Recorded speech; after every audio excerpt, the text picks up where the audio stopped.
OBC समाज के नेता आदित्य साहू जी पधार रहे हैं। आप लोगों से विनती है शांति बनाए रखें और हॉल के अंदर आने का कष्ट करेंगे। हमारे सभी ओबीसी समाज के माननीय नवयुवक संघ साथी और हमारे जो भी गार्जियन लोग हैं उनको मैं प्रणाम करता हूँ, नमस्कार करता हूँ और झारखंडी जोहार करता हूँ।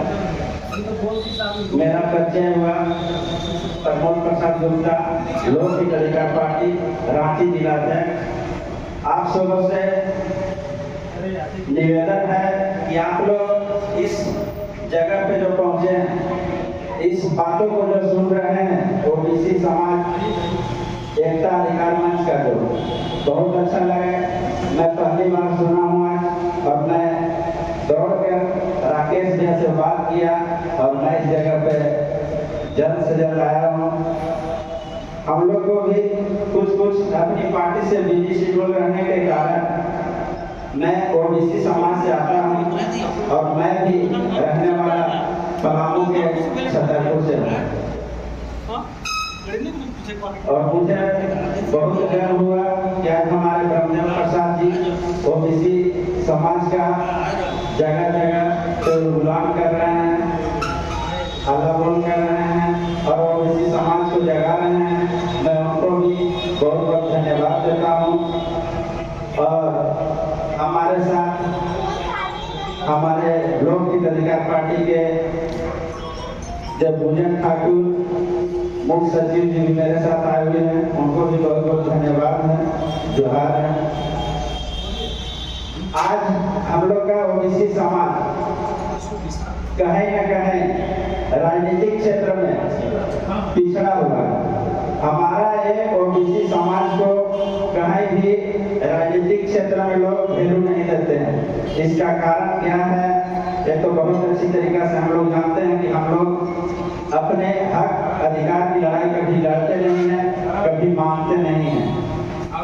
और यदि हमारा इससे पहले हमारे नवीन भैया बोले कि बिहार जब राज्य था तो हम लोग को 27% आरक्षण मिलता था।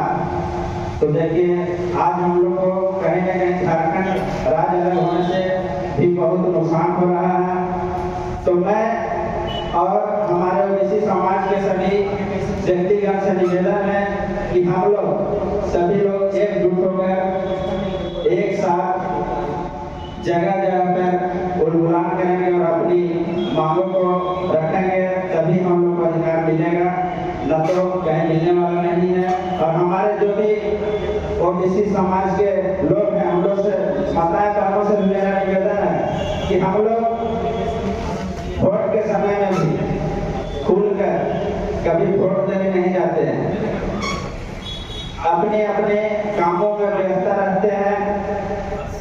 तो मैं आप लोग से निवेदन करता हूँ कि वोट समय जब भी आता है, चाहे आप जिस क्षेत्र से आते हैं, जिस भी व्यक्ति को आप जिताने का प्रयास करते हैं, तो एक दूसरे के कानों में जरूर डालें कि वोट देने चलना है। और इस व्यक्ति को यदि आप अपनी समाज को जिताना चाहते हैं तो जरूर एक दूसरे को बताएं, तभी आपका समाज का लोग आगे निकल सकता है। उसको बताना होगा, चाहे वो जीते हारे वो मायने नहीं रखता, लेकिन ये बताना होगा कि हमारे जो भी पलामू से मान लीजिए ब्रह्मदेव प्रसाद जी खड़ा रहे, तो ये बताना होगा एक दूसरे को कि ब्रह्मदेव प्रसाद जी जीत रहे हैं, उनको जीतने से कोई रोक नहीं सकता है, तभी वो हमारा समाज आगे निकलेगा और वो जीत के आगे आएंगे। जब तक हम लोग हल्ला नहीं करेंगे, जब तक एक दूसरे जाति के भी कानून नहीं बताएंगे कि कौन जीत रहा है, तब तक हम लोग को कोई नहीं आगे बढ़ा सकता। मैं आप लोगों से निवेदन करता हूँ कि सबसे पहले राजनीतिक में आगे आए। राजनीतिक जो है वो चाबी है, जब तक उस चाबी को अपने हाथों में नहीं पकड़िएगा तब तक अपना अधिकार हक नहीं मिल सकता है। मैं विशेष नहीं कहूँगा, मैं राकेश भाई को बहुत धन्यवाद दूंगा। हमारे बड़े भाई मेरा गार्जियन मनोज जो भी है, उनको भी मेरा प्रणाम है। बहुत अच्छा लगा ये ओबीसी मंच और जिस हम लोग आज झारखंड राज्य चाहे पूरा देश में देखा जाए तो आबादी बहुत ही ज्यादा है, और यदि जाति जनगणना होता है तो सब कहीं ना कहीं हम लोग को बहुत फायदा भी होने वाला है। इसलिए इस लड़ाई को लड़ते रहना है, मायूस उदास नहीं होना है, और हम लोग ओबीसी समाज को आगे बढ़ने का काम करना है, और अपने क्षेत्र में अपने ओबीसी का नेता को जरूर आगे बढ़ाने का प्रयास करें। मैं इतना ही कहकर अपनी बातों को विराम करता हूँ। बहुत बहुत धन्यवाद। बोलिए ना अध्यक्ष जी, आज प्रदेश मुख्यालय का उद्घाटन हुआ है, तमाम बड़े नेता ऐसे रक्षा राज्य मंत्री आए, सुरेश महतो आए, क्या संकल्प होगा 2019 का? 2024 विधानसभा चुनाव भी हो रहा है और इससे पूर्व बड़े नेताओं को एक मंच पर लेकर भी आए हैं और रांची से आगाज कर चुके हैं। यह जो मंच है दिसंबर 2023 से काज कर रही है, और यह पलामू की धरती से एक चिंगारी के रूप में जो गोला निकला है, यह गोला झारखंड राज्य की राजधानी में आज स्थापित हुआ है। उसी के निमित्त केंद्रीय कार्यालय का उद्घाटन किया गया यहाँ, जिसमें हमारे ओबीसी समाज के लोग, चाहे वो किसी दल में रहें, किसी पार्टी में रहें, किसी भी धर्म को मानते हैं, उनसे एक ही निवेदन हम लोगों ने किया है और आगे भी करते रहेंगे और अभी भी कर रहे हैं कि आप कहीं भी रहिए, किसी भी राजनीतिक दल में रहिए, किसी भी धर्म को मानिए, जहाँ ओबीसी परिवार का बात हो वहाँ एक साथ एक मंच में बैठ के अपनी ओबीसी समाज के हक और अधिकार के लिए आप एक मंच पर एकजुटता दिखाने का काम करिए। इसी के निमित्त हमारे बीच में आदरणीय श्री सुरेश महतो जी, आदरणीय श्री रक्षा राज्य मंत्री संजय सेठ जी, हमारे बीच में नवीन जायसवाल जी, आदित्य साहू जी, तमाम लोग यहाँ आकर के इस ओबीसी एकता अधिकार मंच को बल देने का काम किया है। और हमारे सभी दल के लोग यहाँ आए हुए थे, आरजेडी के लोग भी आए हैं, कांग्रेस के भी श्री अभिलाष साहू जी आए थे, हमारे जेएमएम के भी लोग आए हैं। सभी लोग आकर के यह एकता दिखाने का काम कर रहे हैं, चाहे वह राज्य सरकार हो या केंद्र सरकार हो, जो भी सरकार हो, हमारा ओबीसी के हक और अधिकार का बात हो तो उनको मानना पड़ेगा, क्योंकि हम झारखंड में भी बहुलता के रूप में स्थापित हैं और हमें केवल जागरूक करके और एक मंच पे लाना है तो ओबीसी समाज का है झारखंड। तो ओबीसी मंच जो है विधानसभा चुनाव लड़ेगी या किसी पार्टी को? यह मंच एक सामाजिक मंच है, यह राजनीतिक मंच नहीं है। यह मंच के माध्यम से किसी भी तरह का चुनाव का कोई वार्तालाप नहीं किया जाएगा। मैं आपको यह विश्वास दिलाता हूँ, यह निरंतर पूरे राज्य सहित पलामू प्रमंडल से जो आगाज हुआ है आप लोगों ने देखा होगा, और रांची में प्रमंडल में भी जो आगाज हुआ था उसको भी आप लोगों ने देखा है कि काफ़ी लोगों में उबाल है। और इसके बाद विधानसभा चुनाव के बाद जमशेदपुर, हजारीबाग, सिंहभूम, कोल्हान, संथाल सभी जगहों पर बड़ा बड़ा ओबीसी समाज का सम्मेलन किया जाएगा, और इसके बाद पूरे राज्य का एक मोराबादी मैदान में 10 लाख लोगों का जुटान करके और ओबीसी समाज को दिखाएंगे। राजनीति की एक पैठ बढ़ रही है मंच की, तो ऐसे में तो हो सकता है ना किसी को आप लोग समर्थन देंगे किसी पार्टी को? मैं चाहता हूं कि जो इसमें हमारा जो 11 सूत्री मांग पत्र है इसमें स्पष्ट लिखा हुआ है कि आप जातीय आधारित जनगणना का घोषणा कर दिया है। मैं आपसे निवेदन करता हूं, राज्य सरकार से आग्रह करता हूं कि आप जल्द से जल्द जातीय आधारित जनगणना करा करके और जनसंख्या के अनुपात में हमें हिस्सेदारी दीजिए, चाहे वह शैक्षणिक संस्थान हो, चाहे शिक्षा का क्षेत्र हो, चाहे नौकरी का क्षेत्र हो, चाहे वह राजनीतिक क्षेत्र हो, सभी क्षेत्रों में हमें राजनीतिक हिस्सेदारी और हमारे नौकरी में हिस्सेदारी, शिक्षा में हिस्सेदारी, प्रदेश स्तर से लेकर के और प्रखंड स्तर तक हमारे छात्र छात्राओं के लिए निःशुल्क शिक्षा की व्यवस्था, रहने की व्यवस्था और छात्रावास का निर्माण का मांग किया गया है। हमारे ओबीसी समाज के व्यवसायियों के लिए भी हम लोगों ने मांग किया है कि हमें जो 60 वर्ष के बाद हम लोग जो इनकम टैक्स और जीएसटी के माध्यम से सरकार को राजस्व देते हैं, उस अनुपात में हमें 60 के बाद पेंशन की व्यवस्था हो।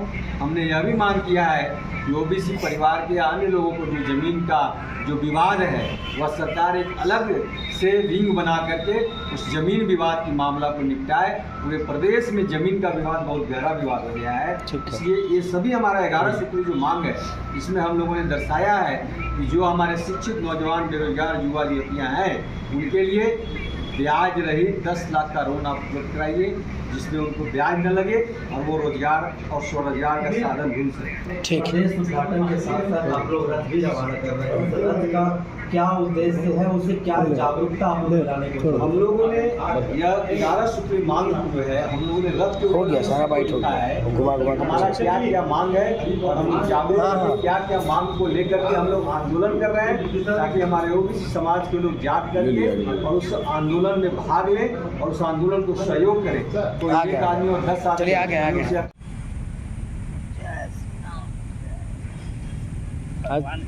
आज कृष्ण का दिन है ना सर, जय जगन्नाथ तो बोल दीजिए आज। जगन्नाथ के दिन का है।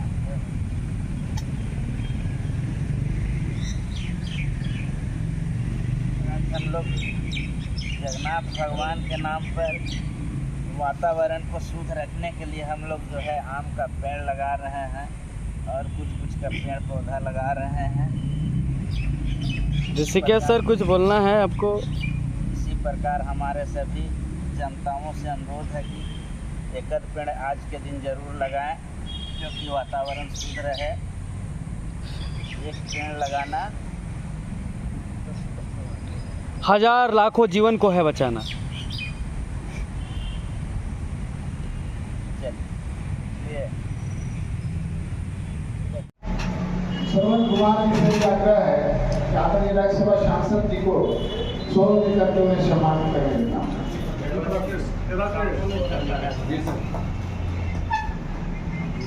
सभी लोग तालियों से इनका स्वागत करेंगे।